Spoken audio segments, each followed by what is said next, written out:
آمين آمين استجب دعانا ولا تخيب سيدي رجانا آمين آمين استجب دعانا ولا تخيب سيدي. Assalamualaikum warahmatullahi wabarakatuh. Bismillahirrahmanirrahim.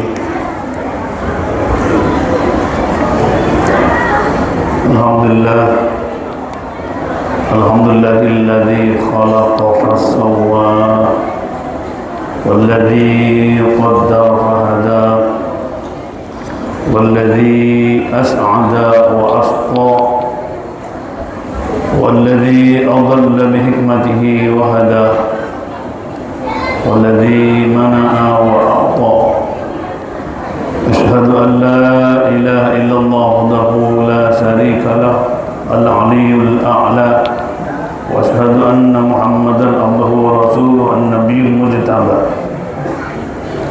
اللهم صل وسلم على سيدنا محمد وعلى آله وأصحابه والتابعين وتابع التابعين ومن اتبع الهدى أما بعد سبحانك لا علم لنا إلا ما علمتنا إنك أنت العليم الحكيم ولا حول ولا قوة إلا بالله العلي العظيم أيها الأعزاء المستمعين والمستمعات رحمكم الله. Mari kita awali pertemuan kita pada malam hari ini dengan pembacaan Ummul Quran Suratul Fatihah, dengan harapan mudah-mudahan apa yang menjadi hajat kita dikabulkan oleh Allah Subhanahu wa taala. Semoga pula hadiah kita hadiahkan kepada Rasulullah Muhammad SAW beserta sahabat dan keluarganya dan dzurriyyah-dzurriyyahnya. Kita hadiahkan kepada Raden Rahmatullah Basunan Ampel.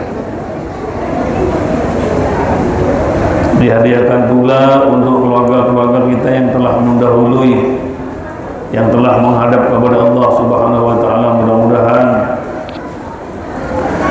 segala amal baiknya diterima, salah dan dosanya diampuni oleh Allah Subhanahu wa taala. Dan untuk kita semua yang masih hidup, kita bersama keluarga kita, mudah-mudahan diberi umur panjang, umur yang barokah.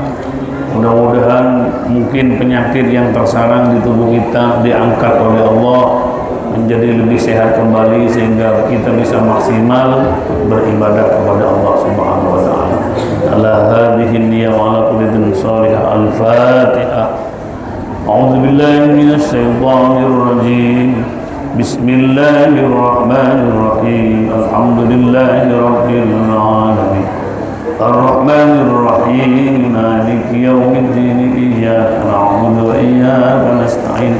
Ihdinas siratal mustaqim. Siratal ladzina an'amta 'alaihim ghairil maghdubi 'alaihim waladdallin. Bismillahirrahmanirrahim. Masuk ke bab yang berikutnya, yaitu babu karomatil awliya'i wa fadlihim. Babu utawi iki bab kang nerangaken pira-pira kekeramatane para wali, wa fadlihim, dan keutamaan para wali.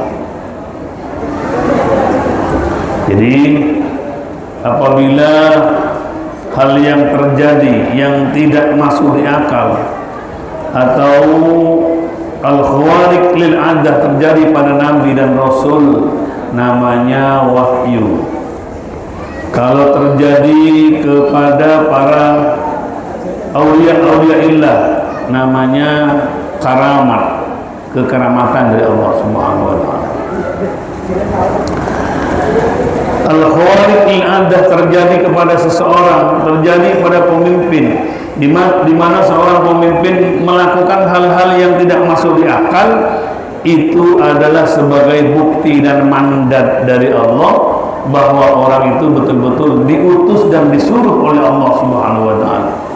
Selanjutnya setelah Nabi Muhammad, setelah para nabi, yaitu Nabi Muhammad terakhir, maka ada hal yang ditampilkan oleh para pendakwah pada orang-orang yang dikatakan auliya illah, ditampakkan itu sebagai bukti bahwa beliau adalah termasuk penerus daripada para nabi dan para rasul. Sehingga banyak hal-hal yang terjadi kepada seorang nabi, seorang rasul dan para auliya illah sebagai penerus dari perjuangan rasul, terjadi hal-hal yang tidak bisa dimasukkan akal. Namanya khariqun lil 'adah. Contoh, Mbak Polo. Di sini ada Mbak Polo. Bapak Ibu kalau masuk sini ada Mbak Polo. Mbak Polo itu pernah saya ceritakan di sini bahwa beliau selaku, kalau tidak salah, mudah-mudahan tidak salah, yang membangun Masjid Ampel ini. Hingga ada rumor bahwa mihrab atau peimaman itu gak lurus kan. Katanya Mbak Polo, katanya siapa gak lurus? Ayo ikut saya. Mihrabnya dibolongi, cok telon. Setelah dilihat, saat melihat itu bisa melihat Ka'bah. Itu jangan sampai kalau itu lurus. Dari sini bisa melihat Ka'bah, berarti hal yang tidak bisa dimasuk akal bahwa itu terjadi dilihat dari peimaman yang agak yang lawas, yang sudah menjadi masjid. Setelah dilihat, dibolongi, dilihat, ternyata kelihatan Ka'bah. Dari sini melihat Ka'bah itu hal-hal yang khawariqul 'adah yang tidak bisa masuk di akal. Beliau memang seorang tokoh Islam yang ingin sengaja untuk menyantri kepada Mbah Sunnah, datang dari Yaman, dan beliau menjadi tukang latennya beliau, mulai dari bangun masjid dan sebagainya.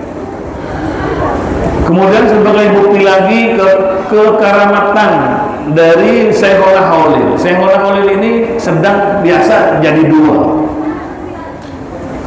Pernah terjadi Syekhul Khalil Bangkalan ini sedang mengajar di masjid atau di musola atau di pondok itu, ternyata Syekhul Khalil ini sarungnya basah. Padahal tidak ada hujan, tidak ada apa. Tapi sedang mengajar santri yang mengaji itu heran. Ini kok sarungnya kiai basah, bukan hanya teles sedikit, basah. Hingga cerita sama-sama dia nggak berani untuk bertanya. Yang pada akhir ngajinya beliau ditanya oleh dari santri, saya tadi waktu ngaji ada perahu yang bocor di sebelah sana itu, saya benek no. Padahal beliau sambil mengajar, tapi di saat waktu ngajar itu pula beliau dandani membenahi terhadap perahu yang bocor di sebelah sana, sehingga beliau basah. Itu nggak bisa masuk di akal. Kenapa? Ya memang nggak masuk akal. Itu kalau zaman Nabi yang kata saudara abdi bima yuballighu anni, benar hambaku itu bisa berbuat semacam itu karena sebagai mandat, sebagai bukti bahwa bahwa mereka, kata Allah, adalah utusanku. Buktinya itu bisa Nabi Muhammad bisa dari jari-jarinya nyumber susu, kemudian makanan yang hanya sedikit bisa cukup untuk orang banyak. Itu mukjizatnya Nabi. Lah mukjizat itu sebagai bukti pembenaran bahwa Nabi Muhammad betul-betul utusan dan betul-betul Rasul. 100 lebih mukjizat Nabi Muhammad SAW, dan yang paling besar mukjizat Nabi adalah Al-Quranul Karim. Itu terjadi. Kemudian yang lucu lagi Bapak Ibu, Syekhul Khalil itu waktu ngajar di dalam, di rumahnya, yang dibahas berfi'il dan fa'il. yang dicontohkan koma Zaidun, koma fi'lul madin dan seterusnya, Zaidul fa'iluhu wa alamatul rafi dan seterusnya. Ada orang datang yang sering kecolongan timunnya. Timun ketika masa petik hilang timunnya. Bukan sedikit yang hilang, selalu hilang. Laporan pada Syekhuna Khalil. Mbah Syekhuna Khalil, waktu ngaji gak direken mau ngaji. Yang dibaca adalah koma Zaidun, koma fi'il madhi, Zaidun fa'ilnya. Jika cerita ngaji itu selesai. Setelah selesai dia menghadap, mereka menghadap, tidak sendirian dia. Yai, timun saya warnai petik untuk saya jual, hilang dong. Aku mau bahas opo, koma Zaidun, ya wacon koma Zaidun. Jadi koma Zaidun dibaca sebagai amal koma Zaidun di pinggir sawahnya. Kadang ketika ada orang pencuri timunnya bisa berdiri, nggak bisa duduk, nggak bisa kemana-mana. Gara-gara koma Zaidun. Padahal pernah itu koma Zaidun, akhirnya siapa malingnya nggak bisa berangkat, nggak bisa duduk, nggak bisa berjalan, cekap di sana. Apa yang dibaca? Koma Zaidun. Kalau ada orang yang melaporkan kepada kita banyak yang hilang, jangan dikasih koma Zaidun. Ya maling belayu, kayak pentungan lain. Jadi banyak hal semacam itu, kejadian-kejadian yang apabila kejadian yang tidak bisa masuk akal itu terjadi keluar daripada para anbiya dan para rasul, namanya mukjizat. Dan apabila keluar daripada para auliya kekasih Allah, itu namanya karomah. Maka Syekhuna Khalil itu dari kamar, dari pinggir laut bisa mentas kepada seberang laut berikutnya, itu numpak ikan, apa itu namanya, numpak ikan itu nggak tenggelam itu. Kalau sekarang dia macam-macam, karena doanya nggak mantap, dekatnya kepada Allah nggak mantap, karena beliau orang yang ya mantap, dan santrinya semua jadi kiai. Gak nanggung-nanggung. Santri Syekhuna Khalil Bangkalan ini semua santrinya jadi kiai. Jadi yang kiai dari Jawa Tengah, Jawa Barat dan sampai ke timur ini adalah santrinya Syekhuna Khalil. Syekhuna Khalil ini Bapak Ibu, ketika Syekh Hasyim Asy'ari selaku pendiri NU ini mondok di sana. Syekhuna Hasyim Asy'ari ini bagian habdam, ngerawat kudanya Syekhuna Khalil, bersihkan, nyirami, sambil ngelus dan digosel. Satu saat ketika Syekh Hasyim Asy'ari itu sedang ngeterusi memandikan kudanya Syekhuna Khalil, ada seorang kiai punya pondok datang pada Syekhuna Khalil. Syekhuna Khalil, saya punya putri wis gede, sudah besar, sudah saatnya nikah. Saya minta sampean minta jodoh dari santrinya sampean, katanya seorang kiai itu. Ya wis, menang dulu. Dipanggillah haddam yang sedang mencuci, membersihkan kuda. Siapa beliau? Syekh Hasyim Asy'ari. Asy'ari sini. Hasyim, sini Hasyim. Awakmu tak jodohkan. Besok 3 hari lagi awakmu siap-siap, sampai tak antar, mau tak nikahkan dengan anaknya kiai ini. Katanya kiai itu melihat kepada Syekh Hasyim, soal iki bisa mampu menjadi wakil saya sebagai penerus pondok pesantren. Itu Syekhuna Khalil tahu bahwa meremehkan dan menyaksikan atau so ini pantas jadi penerus, aku lebih pondok, masuk ini pantas. Akhirnya ringkas cerita, selama 3 hari Bapak Ibu, Syekh Hasyim Asy'ari ini mimpi mondok selama 40 tahun kepada Imam Syafi'i. Jadi tidur satu malam itu mimpi diajari oleh Imam Syafi'i selama 40 tahun, padahal hanya 1 malam. Berikutnya mimpi lagi mondok atau belajar selama 40 tahun, tapi 3 kiai yang diimpeni oleh beliau merasa diajari oleh imam itu, termasuk Imam Syafi'i 40 tahun, berarti tidur bermalam selama 3 hari sama dengan mondok 120 tahun kealimannya kayak Hasyim itu. Udah iki lo calon mantumu katanya kayak Hasyim, katanya kayak Holil kepada kiai itu.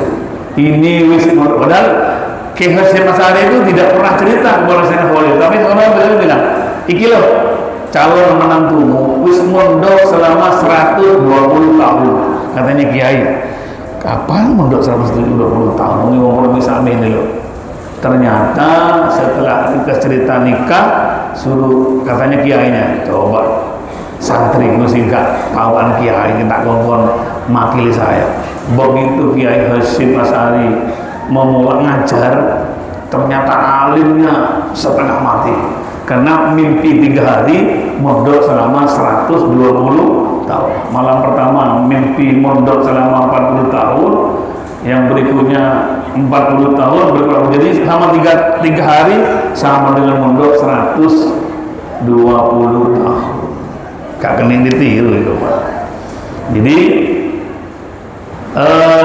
mertuanya bangga, semakin senang karena sudah alimnya bahkan lebih daripada mertuanya kiai itu tadi itu. Jadi hal semacam ini tidak bisa dimasuk akal dan bisa jadi kita ingkar cari sopo, bisa jadi. Dan itu namanya kekeramatan. Tidak sedikit orang-orang dulu, orang yang bersih semacam itu moco bismillahirrahmanirrahim, mancik ke mayangnya kelopo, ngerti Pak ya? Mayang kelopo itu perahu itu, katanya orang Madura itu kerocok gitu, kembangnya kelopo itu, satu perahu, mancik satu kaki bismillahirrahmanirrahim, cur sampai ke Bangkalan, ke Kamal sana itu, jadi tiru, cur mendalam saya gitu. Jadi kekeramatan semacam itu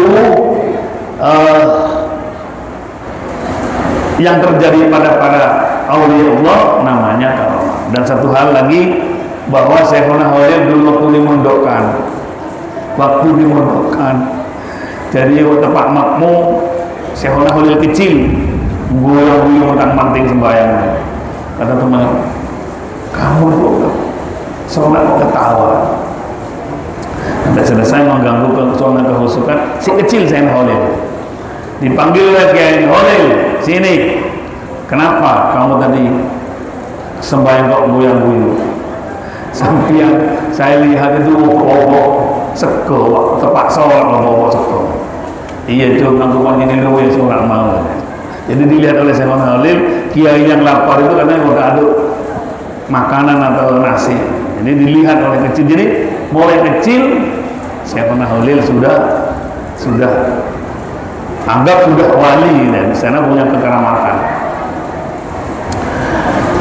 Bapak Ibu yang dimuliakan oleh Allah Subhanahu wa taala, dan kekeramatan itu atau bisa namanya karamah kalau bukan dari para rasul. Kalau dari para rasul dan anbiya dan rasul itu namanya wahyu, dan wahyu itu kok terus singkatnya sekarang sebagai mandat Bapak Ibu. Umpama jenengan jadi panitia, suruh nyari sumbangan kepada Pak Pemkot, ada proposal segala macam, plus ada identitas sebagai bukti bahwa dia adalah diutus oleh panitia. Itu namanya surat mandat.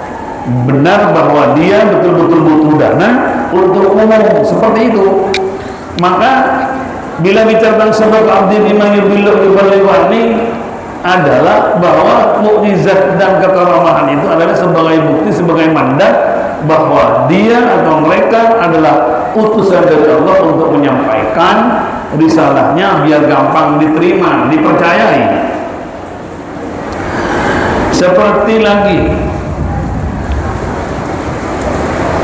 Siti Maryam, ayahnya dulu umur 70 tahun sudah sepuh tidak punya anak. Ringkas cerita, kok punya anak? Ketika dalam kandungan si orang tuanya nadar, kalau nanti anakku lahir akan saya jadikan haddam atau pelayan di Masjidil Aqsa. Udah ringkas, ternyata Nyai Hana namanya ya, Hana, ada yang berkata Hana atau yang Hana, melahirkan seorang perempuan. Ini nadar cuma tiba nih muharram. Aku bernadar kalau anak nanti lahir akan saya jadikan hadam atau pelayan di Masjidil Aqsa. Ternyata inni wada'tuha unsa, katanya di Al-Quran. Ya Allah, aku ini melahirkan seorang perempuan.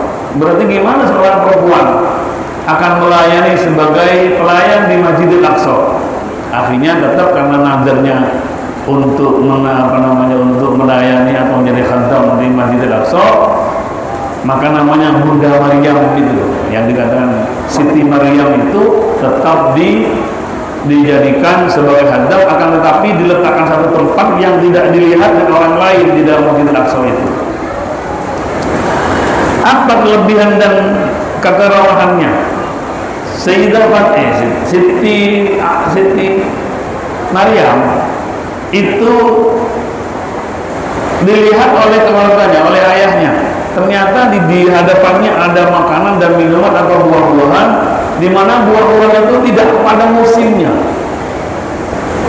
Diberi contoh, diberi durian, tapi bukan pada musim durian. Diberi mangga, tapi saat belum musim mangga. Sampai kalau ada mangga, dapat mangga satu masak pohon satu, tapi bukan pada musimnya mangga, musim rebutan.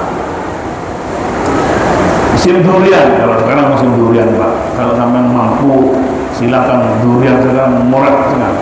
Tapi kalau durian hadir saat tidak musim durian, nikmatnya setengah mati. Nah, yang terjadi pada Siti Maryam seperti itu. Ditanyakan oleh ayahnya, "Anna laki hadza ya Maryam?" Sampai anakmu itu olendi. Apa? Buah-buahnya dari mana? Hadza min indi rabbi, kata ini dari sisi Tuhanku. Ini rezeki, nikmat, buah-buah dari surga.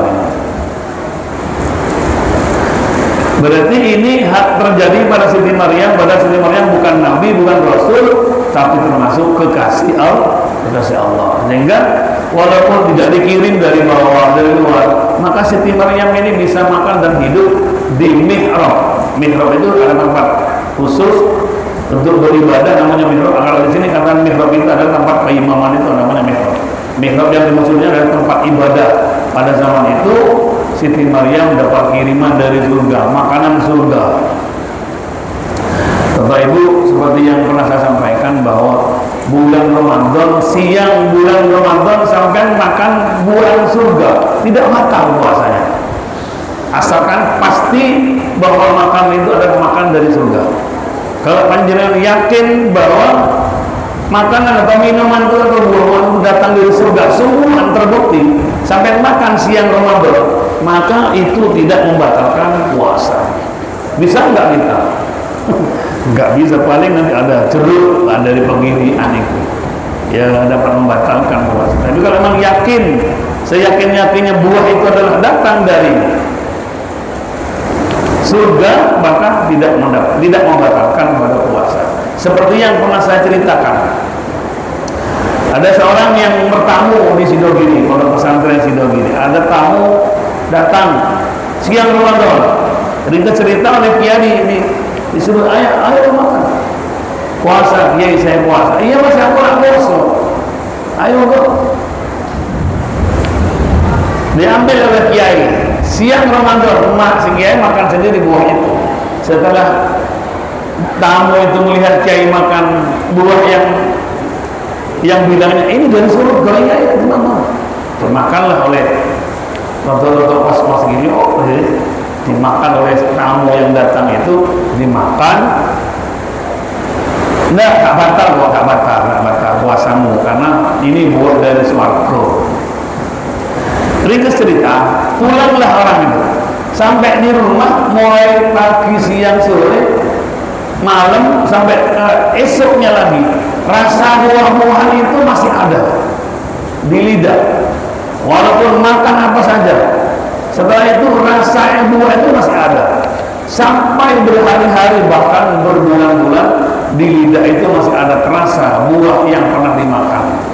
Nah, kalau panjenengan yakin seperti itu, ada buah ini dari surga, sampai ya makan aja kalau yakin. Kalau ternyata mari ngerokok hilang rasanya, ya berarti bukan surga, ya batal puasanya.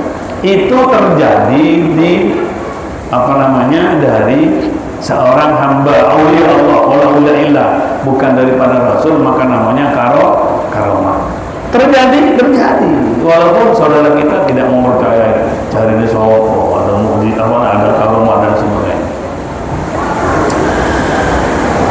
Kalau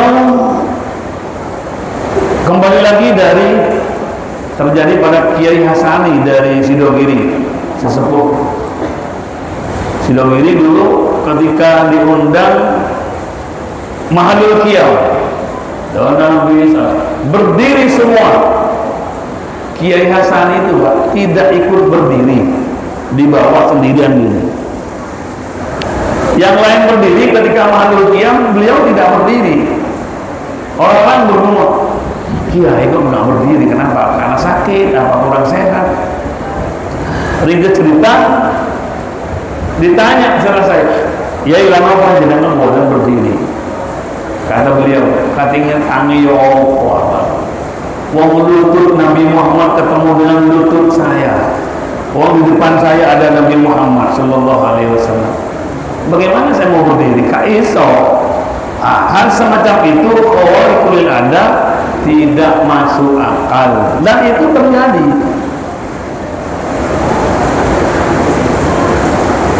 Itu yang dinamanya dikatakan, ada yang mengatakan itu adalah ilhas, ada yang mengatakan adalah karomah, ada yang mengatakan ma'unah, macam-macam itu. Di hal yang terjadi kepada para nabi atau para hamba-hamba yang lain, itu memang sengaja diberikan oleh Allah kepada beliau-beliaunya sebagai tanda bahwa agama itu adalah Islam yang betul-betul disuruh diutus oleh Allah Subhanahu wa taala. Yang kemudian ada lagi mukjizat. Karomah. Pada di Jordan ya, tempat terjadi di Jordan, ternyata Ashabul Kahfi, panjenengan sudah tahu semua bahwa ada 7 pemuda yang dikejar oleh penguasa yang zalim. Namanya di Raja Dikyanus. Raja Dikyanus itu kalau ada orang muslim mesti dibunuh, orang Islam mesti dibunuh. Setiap melihat orang Islam mesti dibunuh dari zalimnya dia. Akhirnya 7 pemuda ini lari, dikejar oleh Raja Dikyanus itu, dikejar lari masuk ke dalam gua. Gua itu ada yang mengatakan di Turki, ada Tarsus Turki, ada yang mengatakan di Jordania. Tapi sampai sekarang tapak tilasnya ada di Jordan, guanya masih ada. Dia berkat dengan kekuasaan Allah tidur selama 309 tahun, turun 300 tahun, yang diceritakan di dalam surat Al-Kahfi, wa idza tazaltumuhum wa ma ya'buduna illa Allah faqumu ila al-kahfi yansur lahum rabbukum min rahmati wa yuhayyi lakum min amrikum mirfaqah. Di dalam ayat itu mengisahkan bahwa sebanyak 7 pemuda yang dikejar oleh Raja Dikyanus kemudian berteduh masuk ke dalam gua yang dikatakan Ashabul Kahfi, tertidur selama 309 tahun dibarengi oleh anjingnya. Jadi ada yang mengatakan anjing yang masuk Islam, ya anjingnya Ashabul Kahfi itu yang namanya Kitmir. Bagaimana bila dinilai dari sisi medis, kalau orang tidur jangankan 300 tahun, sehari semalam aja maunya nggak malik Pak ya, mesti beku darahnya. Setelah beku dia mesti mati. Maka ternyata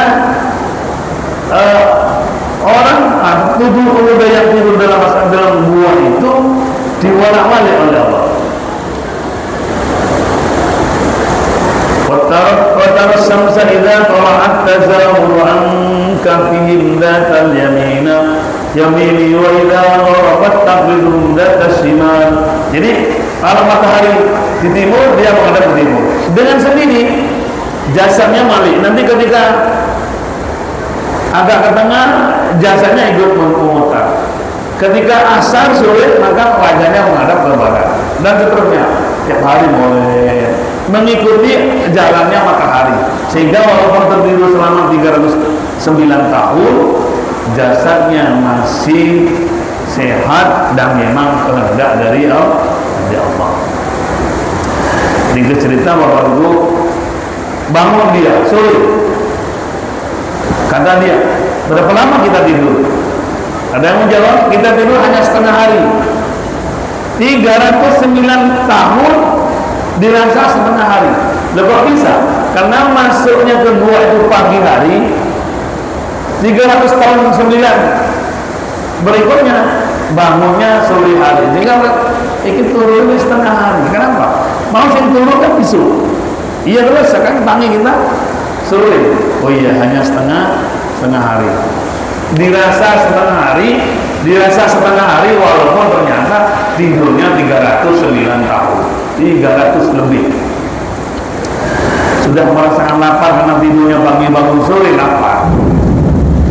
Kemudian wah, ada yang satu di antara mereka, ayo beli makan di luar nih. Begitu keluar dari makanan, uang yang dibawa adalah uang 300 tahun yang lalu. Apa ayo Pak? Kok kalau sekarang duit zaman Pak Karno aja kan nggak laku. Ada sen, ada ringgit, ada yang bolong-bolong. Dan pakaiannya aneh. Pakaian zaman Pak Karno saja sampai sekarang dipakai sekarang, aneh mesti. Apalagi ini 300 tahun. Ketika dia keluar ke pasar, keluar dia ngomong, itu orang dari mana itu pakaiannya kok nggak seperti zaman sekarang, sudah 300 tahun, maka pakaiannya pasti beda lah. Kalau zamannya Romai Rama dulu pakai koprak Pak ya, senang-senangnya. Sekarang udah nggak musim koprak itu, maka celana pensil katanya, dari atas besar ke bawah kecil, sudah berubah. Ketika membeli dan menanya harganya berapa, uangnya begitu dikeluarkan, Pak uangnya Bapak tidak laku. Loh, apa yang tidak laku? Oh saya cuma tertidur setengah hari kok. Bapak ini uang ini sudah 300 tahun yang lalu Pak. Ah masa iya? Ini duit Bapak ini zaman dulu Raja Hipyanus. Sekarang Raja Isopo udah ganti Pak, ganti bolak-balik di sana. Akhirnya diaudit, ditanyakan ternyata bapak anak muda yang tunjuk itu tertidur selama 309 tahun. Sudah merasa dalam kitab Tafsir Jalalain ini nyatakan bahwa ketika beliau yang 7 orang ini sadar waspada bahwa dia sudah tertidur 9 tahun dan sama-sama disaksikan meninggalnya bersamaan. Meninggal. Itu sebagai bukti bahwa kebenaran Islam, kebenaran agama yang disampaikan oleh Allah kepada hambanya diberikan bukti-bukti yang kuat, diantaranya dengan mukjizat, diantaranya lagi dengan dengan karomah. Karomah ini sampai terjadi sekarang kadang-kadang memang kurang dipercaya, kadang memang seperti itu karena ya hal-hal yang mustahil seakan-akan tidak sungguhan, tapi karena memang terjadi. Nah, kalau dulu baru meninggal beberapa tahun terakhir ini yang diberi nama Ralilur itu cicit dari Syekhona Ulil Makaram karena memang berbuat hal-hal yang kadang tidak bisa masuk di akal. Dan masih banyak orang-orang dulu kadang tidur di atas daunnya kelapa. iso nggak jatuh. Ya karena ya kalau orang nggak benar dibilang hilaf gitu. Tapi kalau memang dari kalangan orang kiai ya jadi katakan ya karomah. Dan yang terjadi pada Syekhul Haul itu banyak sekali.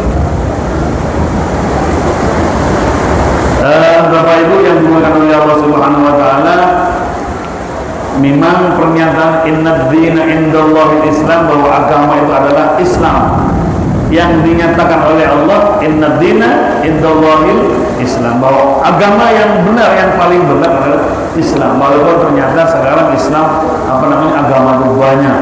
Yang pertama paling banyak agama itu ada pengikutnya Islam. Yang paling banyak kedua adalah orang Kristen. Orang Kristen itu Bapak Ibu, kitab sucinya nggak sama satu dengan yang lain. Makanya banyak orang yang masuk Islam gara-gara setelah diteliti kitab suci yang satu dengan yang lain beda, bertentangan kadang. Akhirnya masuk Islam. Banyak yang terjadi. Sehingga orang-orang yang tidak masuk Islam itu ya karena nggak tahu. Hanya tahu Islam katanya teroris, Islam katanya kejam. Mereka tahu begitu. Ketika mereka tahu yang sebenarnya Islam, banyak yang masuk Islam karena ketika dibandingkan satu agama dengan yang lain, maka Islamlah yang paling lengkap dan paling utuh dan paling asli. Dari zaman Nabi Muhammad sampai sekarang Al-Qur'annya sama, hanya Al-Qur'an diterima dengan bahasa lain, beda bahasa saja, kesimpulannya sama. Tapi kalau agama Kristen kitab sucinya beda, yang diterbitkan di mana di Amerika beda dengan diterbitkan di negara Indonesia, dan satu dengan yang lain bertentangan, sehingga banyak orang yang masuk Islam gara-gara arti kitab sucinya tidak sama. Masuk Allah Ta'ala di kitabil karim, Allah Ta'ala berfirman, ala inna awliya Allah la khawfun alaihim, inna awliya Allah sedulur bila-bila walin Allah iku la khawfun iku raun wati alaihim ingatasi wal awliya walahum lahum awliya iku yahzanun iku susah. Alladzina yawma ke amalkan bodoh iman sebuah alladzina wa kanu yattaquna Allah sebuah alladzina yattaquna bodoh takwa kepada kamu busra lalu itu tetap yang kedua alladzina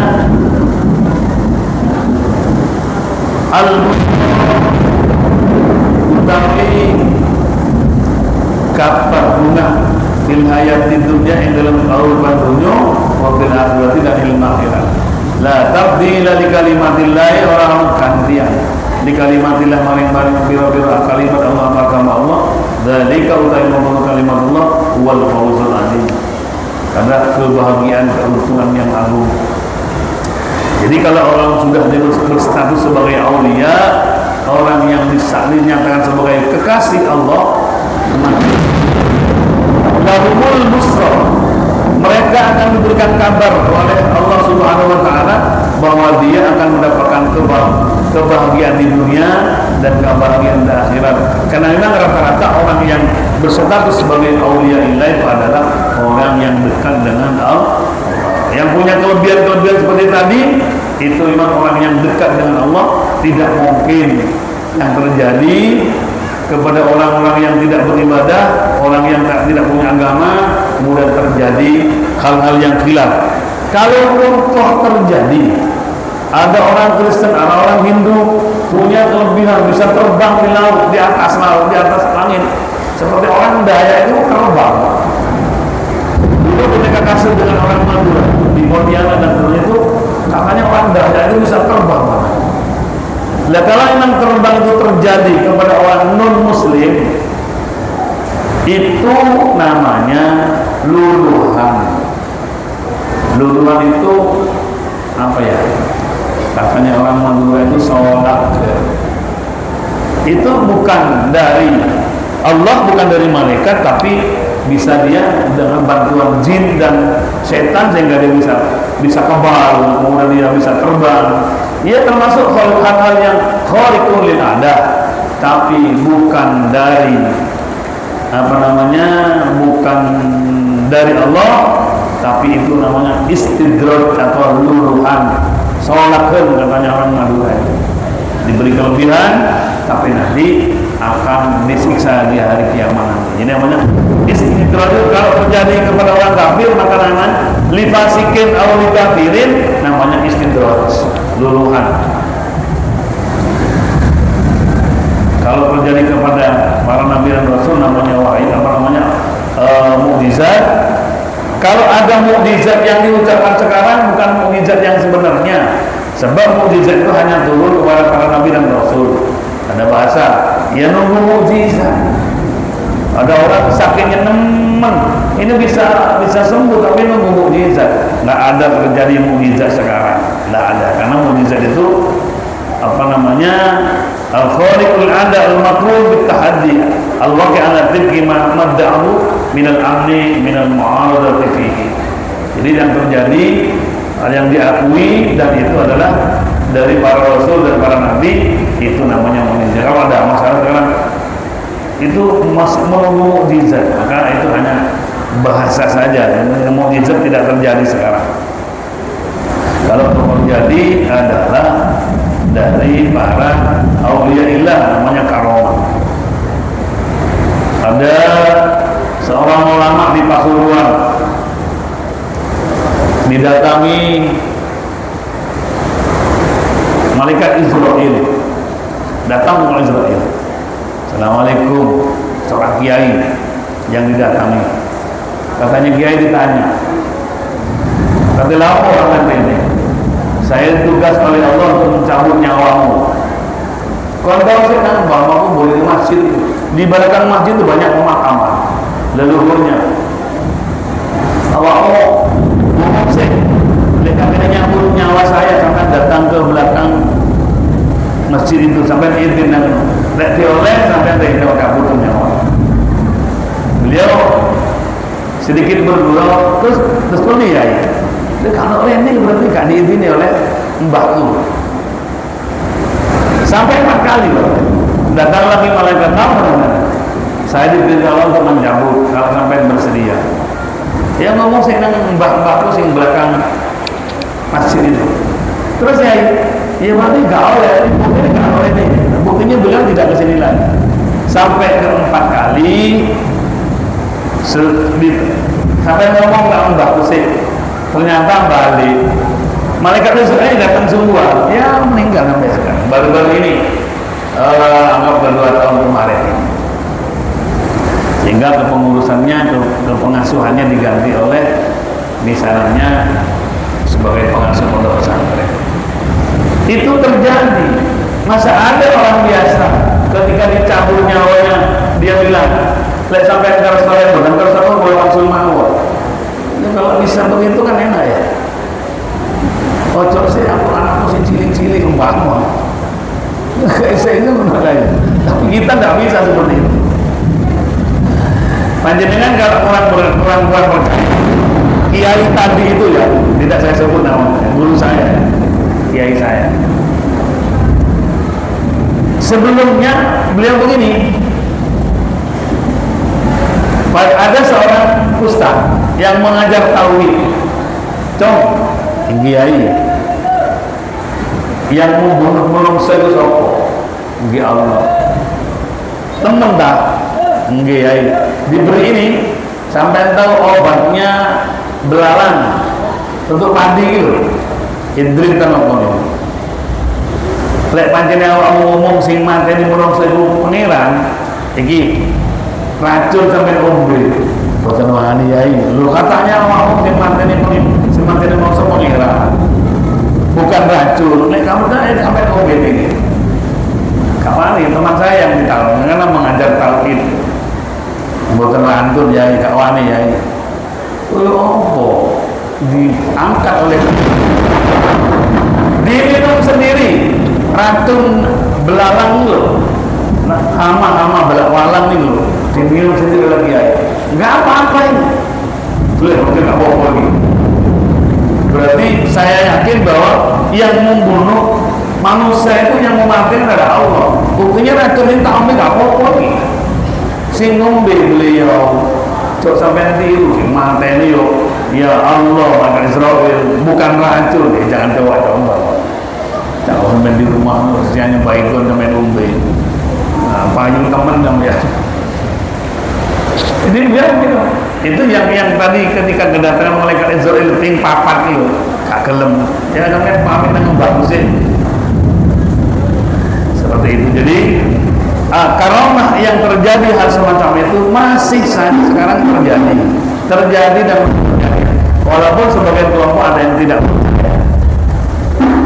Jadi biasanya kelompok agama, orang yang bertugas sebagai penyebar agama diberikan suatu hal yang agar supaya masyarakatnya percaya bahwa beliau adalah sebagai penyambung sebagai penyambung ilmu dari para rasul dan para nabi, diberikan bukti bahwa beliau adalah betul-betul utusan dari Allah walaupun tidak bernama utusan. Tapi ulama warasatul anbiya, bahwa ulama adalah sebagai penerus daripada alim kepada nabi, dan nabi diutus oleh Allah. Apa buktinya? Adalah mukjizat, sehingga Nabi Muhammad bisa dinaungi oleh mendung.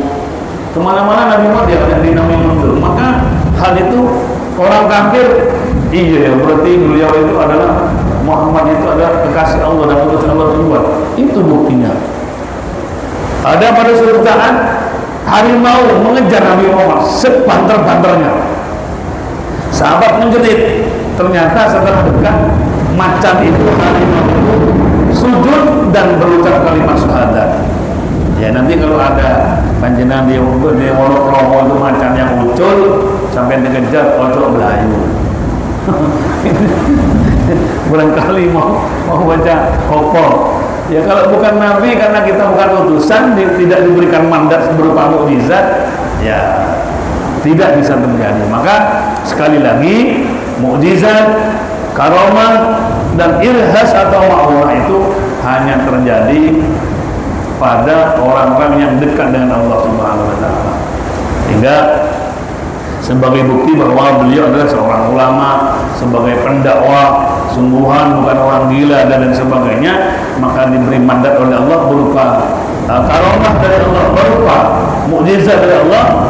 Dinyatakan sadaqa abdi bima yuballighani, benarlah hambaku apa yang telah disampaikan. Buktinya ini bisa tahu hal-hal yang akan sekian tahun, bahwa Nabi Muhammad itu sudah memprediksikan nanti ada suatu saat ada zaman, beliau pada zaman dahulu sudah bilang akan terjadi bahwa di tanah Mekah itu walaupun sekarang gersang, suatu saat nanti kalau di Mekah dan Madinah itu ada sudah banyak rumput-rumput atau yang menghijau, berarti kiamat semakin dekat.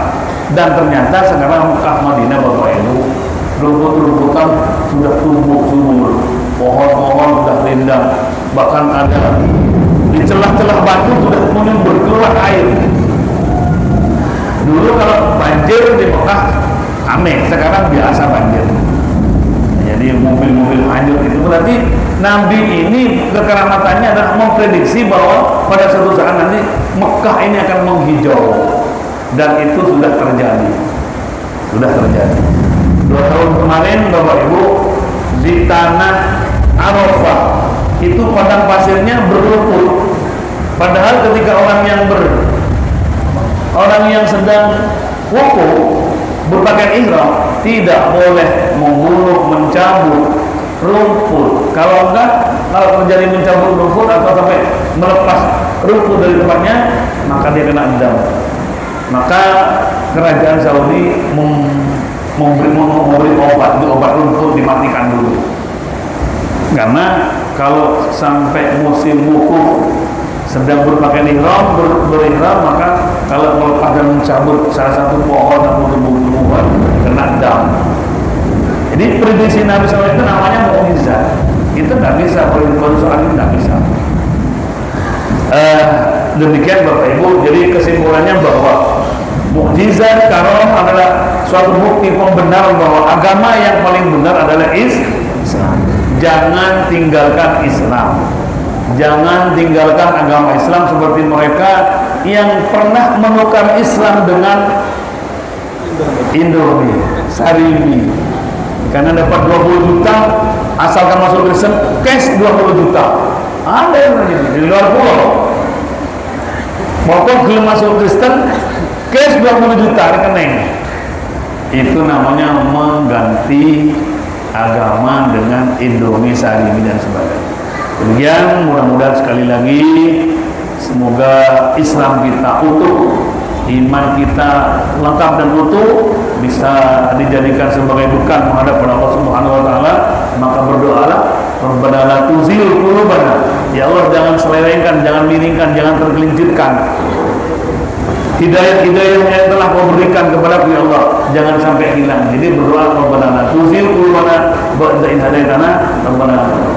Jadi mohon kepada Allah supaya hidayah yang ada pada kita berupa iman dan Islam tidak akan hilang selamanya sampai terbawa amin Allahumma amin. Sehingga kalau memang demikian berarti mati kita menghadap Allah dalam keadaan husnul khotimah. Semoga mendapat pengampunan dan maghfirah dan rahmat dari Allah, juga semoga mendapat as-syafa'atul udzma dari Rasulullah sallallahu alaihi wasallam. Al-Fatihah. A'udzu billahi minasyaitonir rajim. Bismillahirrahmanirrahim. Alhamdulillahirabbil alamin. Maliki yaumiddin. Iyyaka na'budu wa iyyaka nasta'in. Shiratal ladzina an'amta 'alaihim ghairil maghdubi 'alaihim waladdallin. Assalamualaikum warahmatullahi wabarakatuh.